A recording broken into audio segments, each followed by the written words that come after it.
Hey everyone, welcome back to the Reclaimed Ranch. My name is Tara, and I was going to flip a few more of those Goodwill bin pieces that I picked up on my last thrift haul, but my friend had asked if I could upcycle a couple of her display pieces for her shop, and so I said, of course. So she uses this drawer here, this old drawer, for kind of like a shelf. So the big piece in the front there is the bottom, and then she puts little nests and birds and things like that in there. So she wanted it just to be freshened up and to have some decoupage paper put on the back there.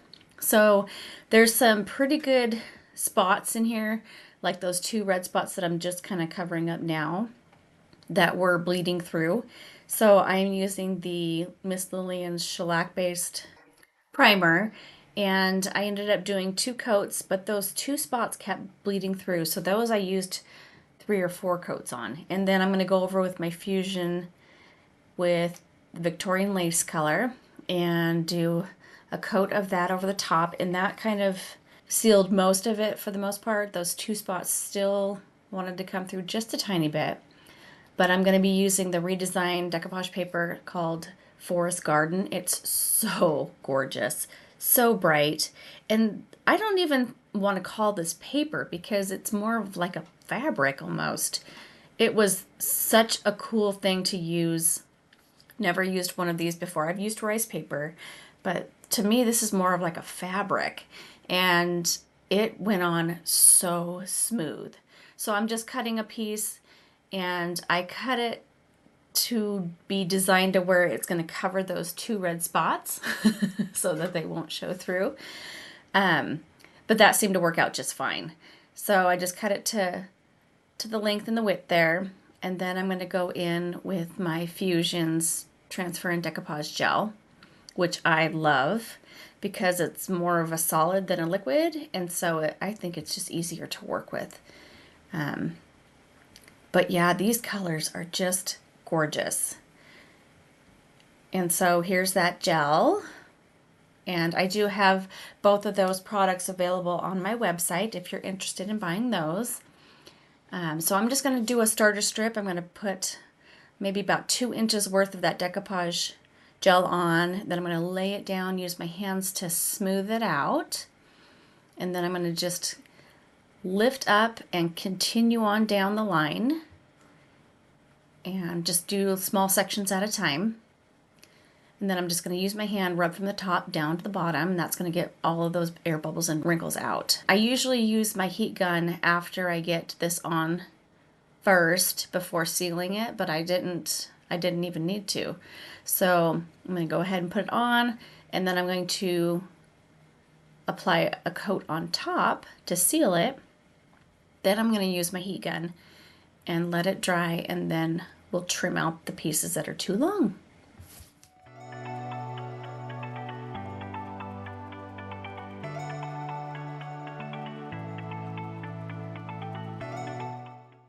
I thought this would be a good one that she could use pretty much year round. It's great for spring. It's got some beautiful summer colors in there, and even a little bit of fall down there on the bottom. And then, of course, not for Christmas time, but she would be able to pull it back out and use it for most of the year. So here we're going to go in with the heat gun and dry some of that top coat there just to give it a head start. And then we're going to also distress the edges, but this is after it had dried. I'm just going to take my X-Acto knife and just slightly go across where it's the extra. And this, again, I've worked with decoupage papers, but a lot of times when you do this, even if it's wet, of course, but they won't cut as easy. And this, like I said, it's like more of a fabric, so it just peels right off, which I was really impressed with that.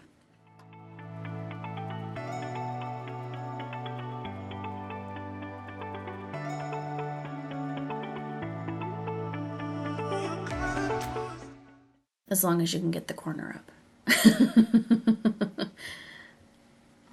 There we go. And then you just pull it back And it comes right off and you got a nice clean line there. And so for distressing the edges, I pulled out my little mini sander. I used an 80 grit sandpaper, went over the paint. There's a couple layers of paint on here, so it did take a little bit to kind of get down to that wood tone. But I just did it along the edges. And now she's got a nice little display unit that's in a little bit better shape than when it came to me. I think she's going to be really happy with it.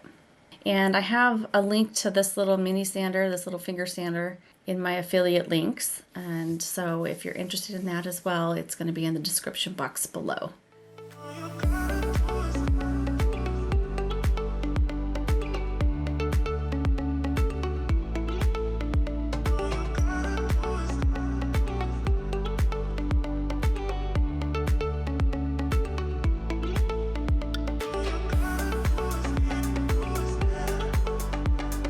Now the second project that she had me make over is some kind of a riser stool. She just loves the look of it with the scalloped edges. It is a pretty unique piece. I'm going to go in with the DIY Avery color and give it 2 coats, let it dry thoroughly. Then we're going to seal that with some Big Top, and I'm going to add a redesigned transfer. And so this paint was pretty glossy. That's why I chose to use the DIY over Fusion. It's just the DIY sticks really well to most any surface. And for doing transfers, I do like to use a chalk paint for the most part. But I also wanted to be able to bring that yellow back through without using sandpaper. So with the DIY clay-based paint, you can use a wet baby wipe like I'm doing here, and you just touch it, and it just gives it that more natural, vintage, authentic look to it, distressing-wise, instead of being a harsh sandpaper.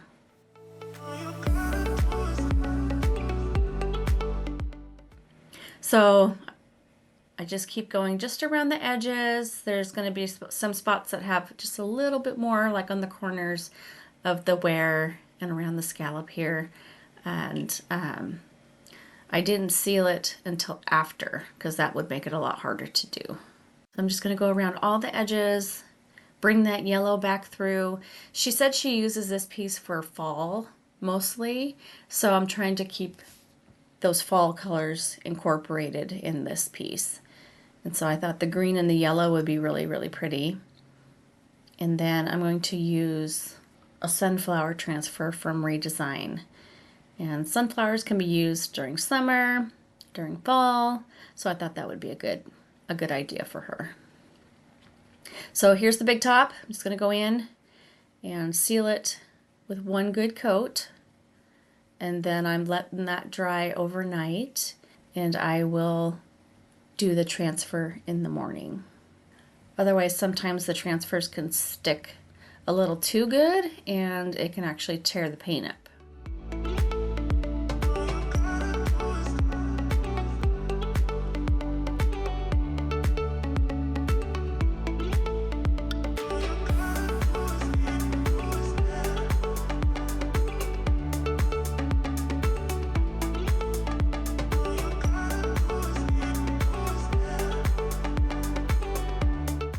And you don't have to use the same products that I have.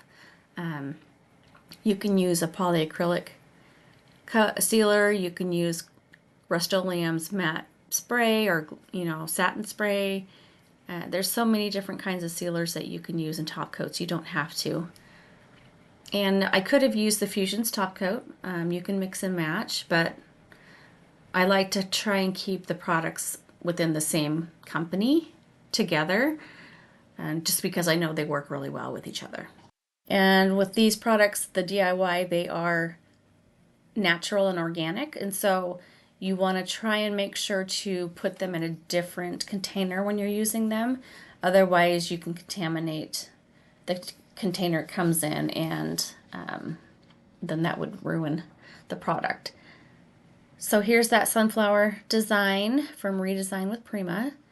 And if you've never done a transfer before, they come on a white sheet, and you just take that white backing off. You place the transfer right where you want it. Make sure you place it down exactly where you want it, because it's hard to then pull up and move around. It can actually stick right when you put it down. And it comes with its own little tool to push that transfer onto your project. So what I like to do is I take the tool and I go over the entire transfer first. Then I pull up a corner of that plastic sheet there and put my finger underneath, and then just run my finger along with the tool to remove that top clear plastic sheet.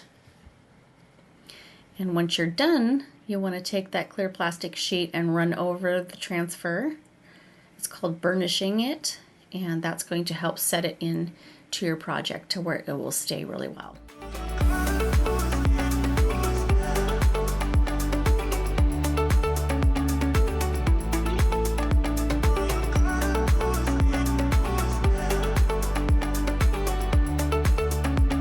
So I picked a couple different designs, and this is the fun part. This is where you get creative. You can, like I'm here layering another sunflower on top, so you can layer your transfers, or if you like the way they have it on the whole roll, you can use it just as is. And so let me know what your favorite project was. I like the bench, just because I think it's more practical and functional, but this little drawer came out really cool, and I loved being able to use that decoupage paper. It just blew me away how easy it was, and there's less chance of it ripping or tearing. I love that aspect, because I hate trying to fix where I tear and have to repaint and things like that. So let me know what your favorite project was, and I hope you all have a wonderful week. Take care, and we'll see you back on Friday. Bye.